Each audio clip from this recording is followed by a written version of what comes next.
Bonjour à tous, bienvenue à Hebdo4, votre émission d'information locale et régionale. Voici ce que Télévague vous a préparé pour l'édition du 29 octobre. L'assermentation de Jérémy Laplante, le service de dépannage alimentaire du Centre d'action bénévole de Gascon-Percé, une rencontre avec Sandra Langlois, conseillère à la ville de Passepébiac, le projet pilote de déconstruction de la régie intermunicipale de traitement des matières résiduelles de la Gaspésie, une visite au bioparc après la fermeture au grand public, un aperçu du retour de notre émission anglophone Out and About et votre chronique Rendez-vous. Télévague vous souhaite une très bonne émission. Débutons l'actualité de cette semaine avec une entrevue avec Jérémy Laplante, le nouveau conseiller au siège numéro 3 de la ville de Passepébiac, que nous avons rencontré lors de son assermentation le 23 octobre dernier. Comment on se sent après son assermentation comme conseiller municipal de la ville de Passepébiac? Bien, je dirais qu'on se sent très heureux, premièrement. Évidemment, avec la confiance que la population m'a accordée, je peux juste me réjouir de ça. Puis évidemment, j'ai vraiment hâte de commencer à travailler. Là, on a une rencontre bientôt avec l'équipe là, après. Puis j'ai hâte de commencer à mettre mes mains dans les dossiers. Là. C'est pour ça que je suis là. Donc c'est sûr que ça fait toujours grand plaisir. Pourquoi la politique municipale? Mais ça, c'est une bonne question, parce qu'avant, j'avais plutôt décidé de m'impliquer un peu au provincial, notamment via Québec solidaire, en tant que bénévole, puis aussi comme candidat à l'investiture. Puis je pense toujours que c'est un palier de gouvernement qui est très important, on s'entend là-dessus, mais le municipal a peut-être des côtés que j'ai appris à découvrir ces dernières années. Notamment, on l'a vu en 2021, on a beaucoup de jeunes conseillers, conseillères ou des maires et des mairesses en particulier qui ont été élus, qui sont vraiment arrivés avec une vision différente, une vision de progrès un peu partout au Québec. C'est un peu de ça que je me suis inspiré pour dire, bien, finalement, au municipal, qu'on utilise les leviers qui sont à notre disposition, qu'on n'a pas autant de pouvoir que les paliers de gouvernement supérieur, mais on peut quand même faire beaucoup pour aller dans une direction de progrès. C'est dans cette optique-là vraiment que je me suis lancé. Est-ce que tu as quelqu'un de ton entourage ou un professeur qui t'a suscité de l'intérêt pour la politique? Bien, je dirais que c'est venu de moi-même, là, étonnamment. Mais ma mère a fait la politique municipale déjà quand j'étais très jeune. Donc, elle a commencé son mandat en 2009. Moi, je suis né en 2002, là, donc j'avais 7 ans. Donc, j'ai commencé à voir ça très, très jeune, là, la politique municipale. Donc, peut-être que j'ai été un peu contaminé par ça, mais non, je dirais que c'est un intérêt qui est venu un peu par moi-même. J'ai commencé à m'intéresser à ça, j'avais 13 ou 14 ans. Je me rappelle, j'avais commencé à suivre plus activement la campagne fédérale en 2015. Qu'est-ce que Jérémy Laplante veut apporter au conseil de la ville? Bien, définitivement, je vais, si on veut, apporter de nouveau de la jeunesse, parce que c'était Gabriel qui était avant sur le siège, puis évidemment, c'est un jeune. D'ailleurs, Gabriel que j'ai très bien connu. Donc, il y a peut-être une continuité à ce niveau-là. Mais sinon, bien, j'apporte le goût de progrès, j'apporte aussi toutes mes compétences, parce que j'étudie en politique, parce que je m'implique dans ça depuis quelques années déjà. Donc, c'est avec ce bagage-là que je viens. Évidemment, on va discuter bientôt des dossiers là, sur lesquels je vais travailler, donc je ne veux pas trop m'avancer, mais déjà la question de l'environnement, c'est quelque chose pour moi qui va être central parce que je pense que ma génération en général est occupée par cet enjeu-là. Je veux que la ville se développe, je veux qu'elle se développe de façon responsable sur le plan environnemental, sur le plan social, je veux qu'on progresse, je veux qu'on avance. Puis, en quelque sorte, du changement. Je voudrais même que Passepébiac, en quelque sorte, si on est capable de le faire avec l'équipe, devienne peut-être même un modèle pour les autres municipalités en Gaspésie. Si on peut innover, être à l'avant-garde. Comment tu vas faire pour concilier études et travail? Ça, c'est un bon défi, mais je l'ai déjà fait pendant la campagne électorale. Donc, je pense que j'ai réussi à démontrer que j'étais capable de le faire. Évidemment, c'est beaucoup d'énergie, mais dans mon cas, étant donné que mon bac se finit en avril, il y a quand même une ligne d'arrivée à ça. Donc, pour l'instant, la conciliation va bien. C'est sûr que, là, depuis la campagne électorale, chaque semaine, sans exception, je me suis déplacé à Passepébiac. Donc, depuis la fête du travail environ, là, ma semaine de lecture, là, c'est la semaine prochaine au moment où on se parle. Donc là, il y a un petit repos qui s'en vient. Mais ça s'est bien passé. Je suis surpris moi-même à quel point j'ai réussi à tenir le coup pendant tout ça. Je pense que la jeunesse, ça aide, mais tu sais, je m'étais aussi arrangé pour que ça se passe bien. J'avais fait un cours d'été ou 2 pour m'avancer. J'ai 4 cours au lieu de 5. Donc, c'est sûr que ça donne un peu plus d'espace disponible pour le conseil municipal. J'ai des cours à distance également. Donc, j'ai moins de temps à passer en personne à Québec, seulement le mercredi, le jeudi, où je dois absolument être là à toutes les semaines pour la session d'automne. Donc, c'est ça. Ça m'aide à concilier actuellement. Puis, la route, ça se passe bien. Je suis agréablement surpris. Je sais qu'on ne connaît pas l'avenir, mais est-ce que c'est dans tes plans de faire ta vie ici? Bien, c'est sûr que j'aimerais ça. Première des choses, c'est sûr et certain que pour les 2 prochaines années, je reste ici parce que j'ai vraiment l'intention ferme de terminer le mandat. Par la suite, j'aimerais toujours continuer à rester ici. Évidemment, ça dépend des circonstances. On n'a pas de contrôle là-dessus. Avec l'inflation des prix dans tous les domaines, le service de dépannage alimentaire et les petits plats givrés ont de plus en plus leur place dans les points de service. Cindy Langlois et Nancy Lefebvre, intervenantes au Centre d'action bénévole Gascon-Percé, nous en témoignent. Est-ce que tu peux me présenter le dépannage alimentaire? Le dépannage alimentaire, c'est vaste. On couvre encore là de Gascon à Percé. On donne une quantité de 3 jours de nourriture, ce qui veut dire 3 viandes.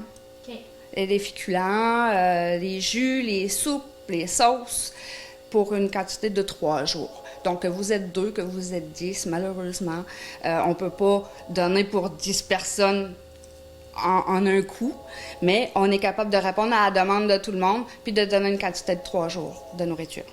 Est-ce qu'il y a des critères pour être admissible à ce service-là? On a un formulaire à répondre.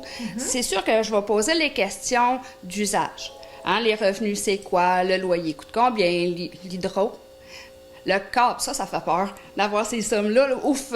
Le prix augmente de tout, sauf les salaires. Puis on le sait que les épiceries augmentent aussi. Fait que je fais le saut à chaque demande. Quand on me dit le prix du cellulaire, le prix du téléphone, le prix du câble, je fais comme « Wow, le coût de la vie est tellement élevé ». Mais ça fait en sorte qu'on est capable aussi d'être présent pour notre population puis de donner les dépannages. Combien de paniers par mois vous faites exactement? Une moyenne de 35. Ça joue là-dedans. C'est quoi la population cible, surtout qui font les demandes?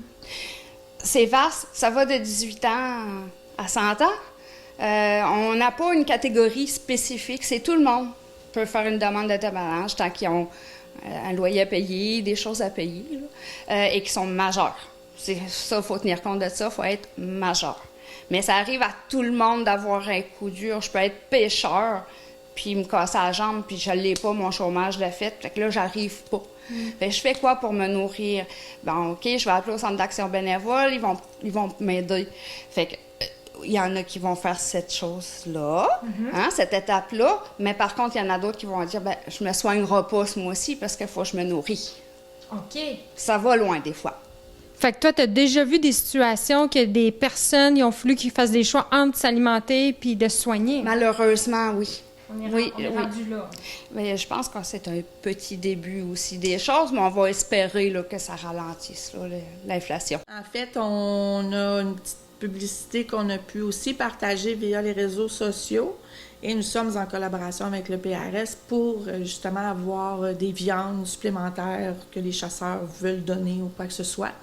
Et d'ailleurs, justement, nous, en lien avec la Guignolée sous peu, on demande justement aux gens s'ils veulent venir porter des denrées périssables ou non à nos locaux pour la Guignolée qui s'en vient assez rapidement. On fonctionne avec le programme de récupération supermarché. C'est ce qui fait qu'on est capable de répondre autant aux demandes de dépannage. C'est qu'on travaille en collaboration avec un autre organisme qui fait il a cherché les denrées en épicerie non vendues. Puis, grâce à eux, on est capable de collaborer. Donc, aux demandes de dépannage et aussi aux petits plats givrés. Est-ce que tu peux me parler des petits plats givrés? Bien sûr, en fait, on est en partenariat avec le PRS, programme de récupération en supermarché. Et eux, en ayant récupéré des denrées dans les supermarchés ici, Chandler et Grande-Rivière, donc IGA et Super C, eux font de la récupération. Donc, avec la nourriture qu'ils ont récoltée. Avez-vous des menus élaborés qu'ils peuvent choisir dedans? Ils se présentent et en 12 et 15 repas, on a une liste en avant quand on rentre au centre. Fait qu'il y a une liste là, ils choisissent, on vient ici dans nos congélateurs, on leur ramène ça, puis ils repartent avec ça. Fait que dans le fond, l'organisme qui est en collaboration avec vous autres fait les repas? Oui, grâce aux collègues des non-vendus des épiceries. Ils font nos repas aussi avec ça. Fait que on parle de beaucoup... On élimine le gaspillage alimentaire le plus possible. Est-ce que c'est un service qui est populaire? C'est un service qui est très populaire, qui gagne à être connu. En fait, les plats givrés sont 5 $, puis les personnes qui peuvent en bénéficier, c'est soit un bénéficiaire post-opératoire ou quelqu'un qui a une certaine limitation ou quoi que ce soit. C'est pas pour monsieur, madame, tout le monde, ce service-là, je comprends bien. Bien, évidemment qu'il y a des critères. OK. C'est toujours en appelant au Centre d'action bénévole puis en vous informant que vous pouvez avoir plus d'informations. Bien, en fait, si vous avez des denrées, périssables ou non, ou chasseurs généreux, de nous appeler au Centre d'action bénévole, 418-689-6023. Moi, c'est le poste 103, mais vous pouvez parler à autre intervenante. On va pouvoir vous expliquer comment venir nous rencontrer pour nous apporter les denrées. Oui, parce que si je comprends bien, il y a un besoin à l'année longue pour les denrées. Effectivement, parce que le dépannage alimentaire est demandé beaucoup.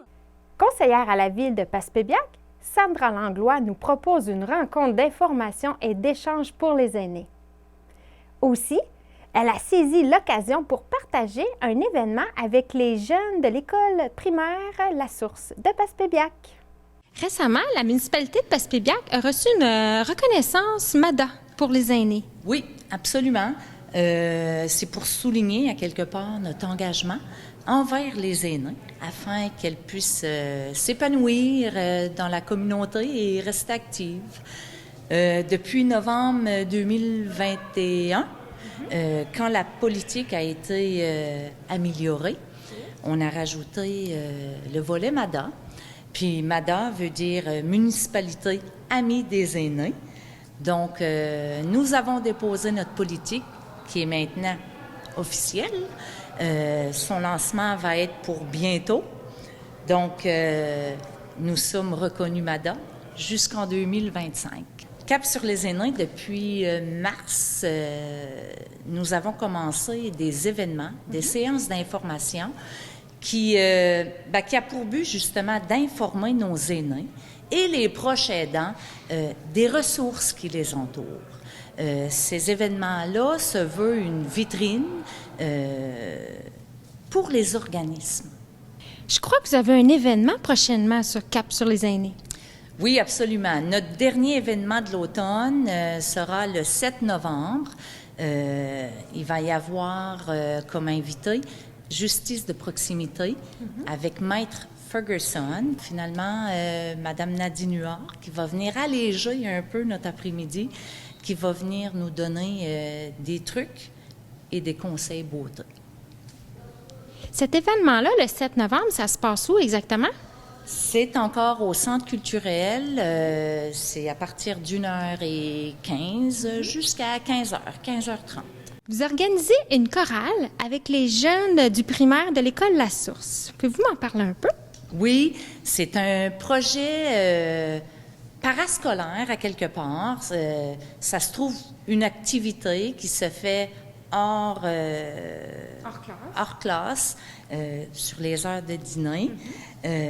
Moi, si je recule 20 ans passés, j'étais à l'école Lefort de Port-Daniel, puis j'avais monté une chorale pour un voyage à Québec. Donc, je qualifie cet événement-là de grande fierté à quelque part. Ça a touché le village. Donc, 2 ans passés, j'ai décidé de le faire vivre ici à Passepébiac suite à la COVID, à quelque part pour faire sortir les gens, leur faire vivre un bon moment. Donc, j'ai voulu reproduire le même bonheur. L'événement va avoir lieu en début décembre, qui va être présenté à la communauté, à l'église de Passepébiac.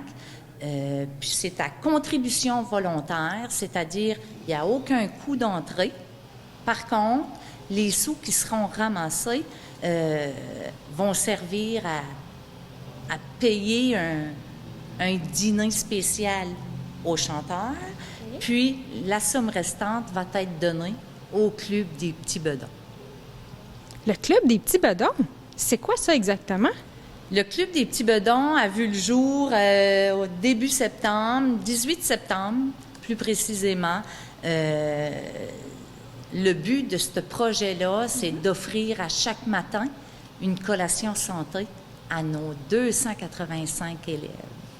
Et je peux vous dire que nous sommes fiers de notre projet, puis les petits amis aussi.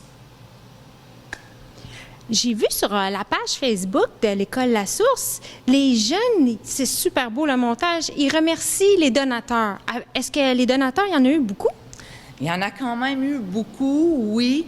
Puis les gens ont été généreux. Vraiment généreux. Ça fait que nous, avec les dons, justement, nos précieux donateurs, on peut offrir une collation à tous les matins jusqu'au mois de juin à nos élèves. C'est magnifique.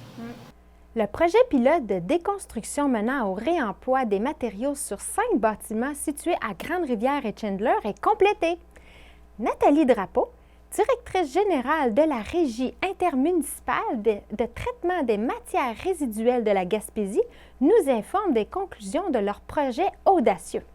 Pour procéder à de la déconstruction, donc au lieu de démolir avec une pelle et tout mélanger les matériaux, que ça s'en aille à l'enfouissement ou peut-être des fois à l'écocentre, là, ce qu'on a fait, c'est que l'entrepreneur déconstruisait par pan, si on veut, ou par section, pour être capable après ça, on avait une équipe de conditionnement. Le conditionnement, entre autres, là, c'est d'enlever les clous, de classer les matériaux, puis que ça les rende attrayants pour revente auprès des citoyens. Donc, le projet, c'était ça. Et on est super satisfait donc des résultats parce qu'on s'est retrouvé avec plus de 18 000 $ de bâtiments, de matériaux vendus. On a eu, je pense, 200 citoyens qui sont venus acheter des matériaux, qui ont manifesté l'intérêt, qui ont dit « Ah oui, c'est vrai, on pourrait s'en servir pour la galerie, pour la remise, pour le camp de chasse. » Alors, pour nous, c'est mission accomplie de ce côté-là. Puis ce qui va rester comme matériau, là, on est à la fin des ventes, mais ce qui va rester comme matériau, on est en train d'en transformer en bois de chauffage. Déjà, il y a plein de monde qui sont venus en acheter. On compare les deux sites. C'était quoi le pourcentage de récupération des matériaux? Bon, le site de Chandler, c'était un bâtiment qui était abandonné depuis 10 ans ou plus. Alors, c'était contaminé, c'est-à-dire que les matériaux étaient moins intéressants. Alors, on a eu un taux de réemploi de 4 %. C'est pas énorme, 4 %. Puis, j'ai reçu même quelques commentaires qui disaient « Oui, mais vous auriez pu aller plus loin. Oui, mais il faut toujours mettre dans la balance la sécurité des employés, la sécurité aussi au niveau du bâtiment. » Donc, le 4 % de matériaux qu'on a ressortis de là a été dirigé vers un projet de réemploi, de rénovation de l'école de Val d'Espoir, l'école de permaculture. Fait que, pour nous, là, ça c'était comme le bout intelligent ou le bout le fun du projet, parce que tous ces matériaux-là ont resservi, ont eu une deuxième vie. Ce qu'on a appris, c'est que tu perds la valeur potentielle des matières qui pourraient être utilisées autrement.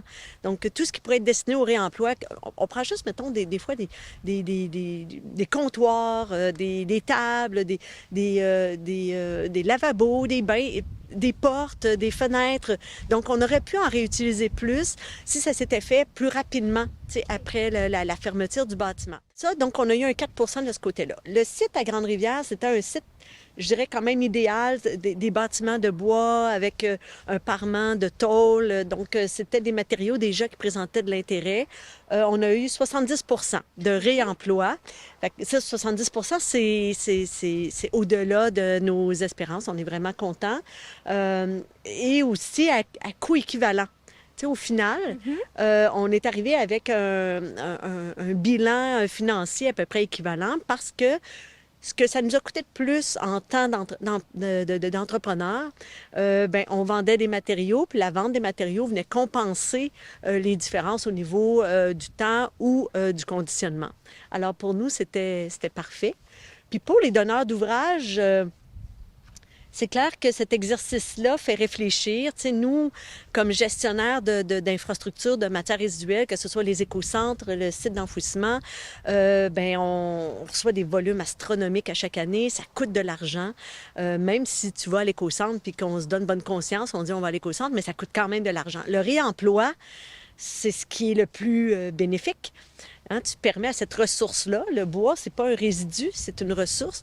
Tu permets à cette ressource-là de servir à nouveau. Donc, sur le plan environnemental puis économique, ben il y a une réflexion sociale aussi, il y a une réflexion qu'on doit accueillir puis qu'on doit dire oui, là franchement on est rendu là. On peut plus se permettre de gaspiller ces ressources-là, donc d'envoyer ça à l'éco-centre comme ça dans une pile qui va être broyée puis qui va être transportée de nouveau. Alors ces deux projets-là, c'était parfait, les deux sites-là, c'était vraiment, la démonstration était impeccable. Avez-vous d'autres plans pour des projets futurs de déconstruction? Bien, on a un entrepreneur sur le territoire de Gaspé là, qui a manifesté de l'intérêt. Donc, on a aussi des citoyens qui nous ont appelés ici sur le territoire de la MRC du Rocher-Percé. Et nous, ultimement, c'est un peu ça, hein, c'est le changement de comportement, c'est qu'on revienne à une époque où peut-être la consommation n'est plus notre première approche, mais plutôt le réemploi, la réduction à la source devrait prendre plus d'espace dans notre gestion au quotidien. Le Bioparc vous offre la possibilité de donner une deuxième vie à nos citrouilles après l'Halloween. Nous avons rencontré Stéphanie Benz, biologiste au parc animalier, pour en parler. Et par la même occasion, elle nous a expliqué qu'est-ce qui se passe au Bioparc après la fermeture au grand public. Vous allez voir qu'il ne manque pas de travail. Le Bioparc offre la possibilité de donner une deuxième vie à nos citrouilles. Oui, effectivement. Donc, une fois l'Halloween passé, nos citrouilles, ils servent plus à grand-chose à la maison. Mais nous, ici, au Bioparc, on peut en faire toutes sortes de choses. Nos animaux peuvent les manger.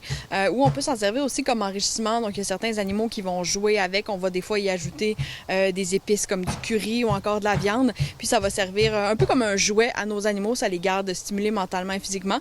Donc, si vous avez des citrouilles à la maison, bien sûr, si elles n'ont pas été peinturées ou traitées avec quelques produits chimiques que ce soit, il faut qu'elles soient 100% naturelles. On vient nous porter ça au Bioparc, puis nous, on va pouvoir s'en servir avec nos animaux. C'est où qu'on les dépose, les citrouilles, exactement? Elles peuvent être déposées à la grille numéro 1, donc une des portes grillagées là, ici autour du Bioparc, à la grille numéro 1. Peu importe l'heure de la journée, il y a toujours une équipe qui peut passer proche pour les ramasser au courant de la journée. On pourrait penser que c'est plutôt tranquille là, une fois que la saison est terminée avec les clients, mais en fait, on reste bien actif ici au Bioparc. Il y a plusieurs équipes qui vont faire différentes choses pour, entre autres, se préparer à l'hiver. Donc, il y a l'équipe d'entretien des infrastructures qui vont faire des aménagements sur le terrain, ajouter certaines clôtures, protéger certains arbres pour éviter que les cerfs viennent les manger. On va aussi couper l'eau sur le terrain et donc, on va devoir ajouter des bacs d'eau là, dans nos habitats pour que les animaux aient accès à de l'eau pour toute la saison hivernale. Il y a l'équipe des soins animaliers aussi qui vont modifier un peu certains habitats pour que nos animaux soient confortables durant l'hiver. Par exemple, on va ajouter des abris pour l'hiver. On va modifier les abris déjà existants. Question justement que nos animaux aient tout ce dont ils ont besoin pour passer un hiver confortable. Puis il y a aussi l'équipe d'éducation dont je fais partie qui, nous, on va préparer la prochaine saison. On se déplace aussi dans les écoles. Les groupes peuvent venir nous visiter pour des visites là, guidées sur le site. Donc, on se tourne pas les pouces au Bioparc durant l'hiver, on est bien occupé. Peux-tu me parler de quel animal qui a besoin d'avoir des clôtures supplémentaires? Oui, un des animaux où on va rajouter des clôtures, c'est au niveau des phoques. On pourrait pas penser là, que c'est nécessaire parce que les phoques, ça saute pas, ça vole pas non plus. Par contre, durant l'hiver, comme c'est près du Barachois, il y a pas mal de vent. Des fois, il y a de la neige qui peut s'accumuler. Donc, question d'éviter que les phoques aient faire une petite balade là, à l'extérieur de leur habitat. On va hausser la hauteur de nos clôtures pour s'assurer que tout le monde reste dans son habitat. Allez-vous en forêt récolter des sapins pour faire votre réserve?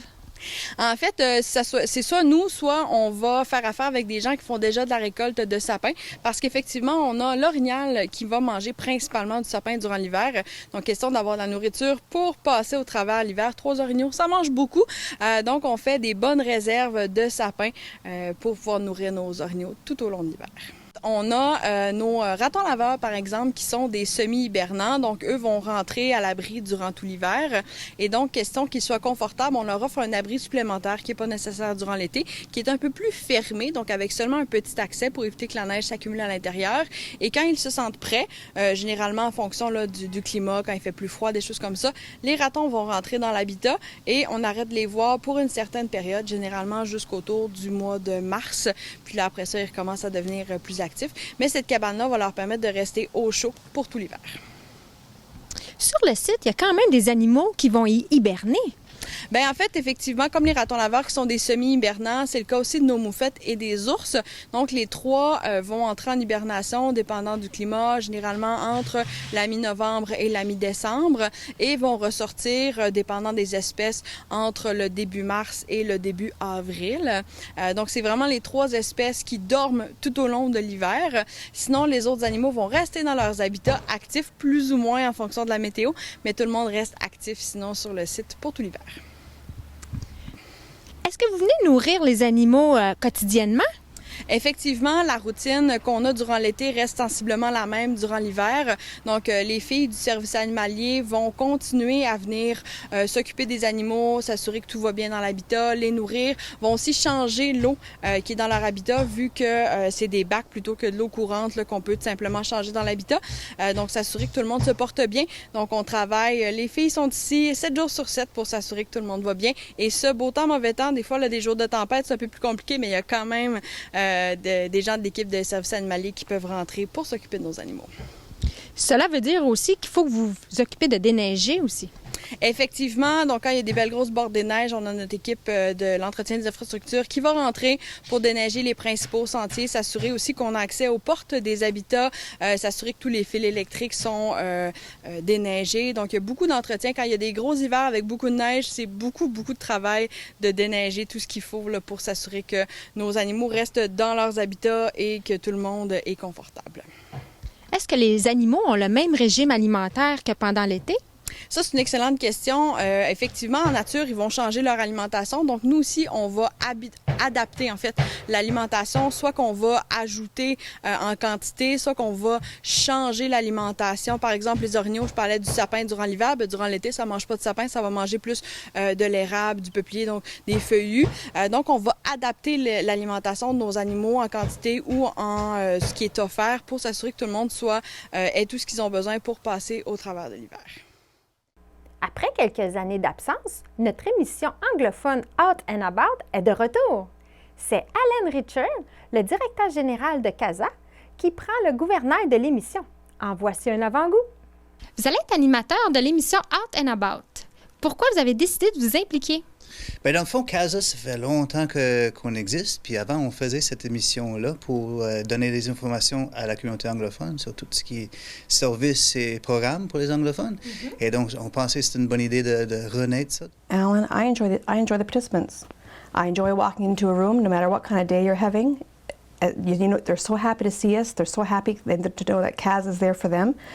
Right away, you feel good. You're smiling because they make your day bright. And they are so appreciative. It's always thank you. Without CASA, I don't know where we'd be. Et maintenant, votre chronique Rendez-vous. Voici la chronique Rendez-vous de cette semaine. Les citoyens de la municipalité de Hopetown sont invités à voter pour un candidat au poste de conseiller-conseillère au siège 3. Les candidats sont Marjorie McRae et Guy Dubois.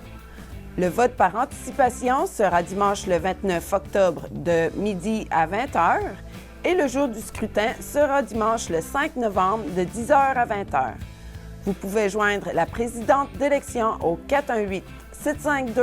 418-752-2137 pour toute information. Bonne chance aux candidats. Toute la population gaspésienne est invitée au vernissage Le Bonheur, c'est ça qui est ça, qui se tiendra le vendredi 3 novembre de 19h à 21h, en formule micro ouvert.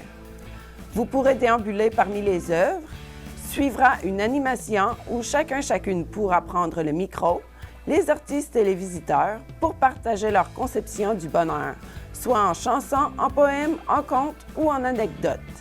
L'exposition se déroulera du 3 novembre 2023 au 11 janvier 2024. Le tout se déroule au Café culturel du Centre culturel de Passepébiac. Message à nos membres organismes. Faites-nous part de vos activités à Télévague par courriel au courrier @télévague.com ou véronique.televague@gmail.com, par téléphone au 418-752-6558 ou par télécopieur au 418-752-6559. Bonne semaine à tous!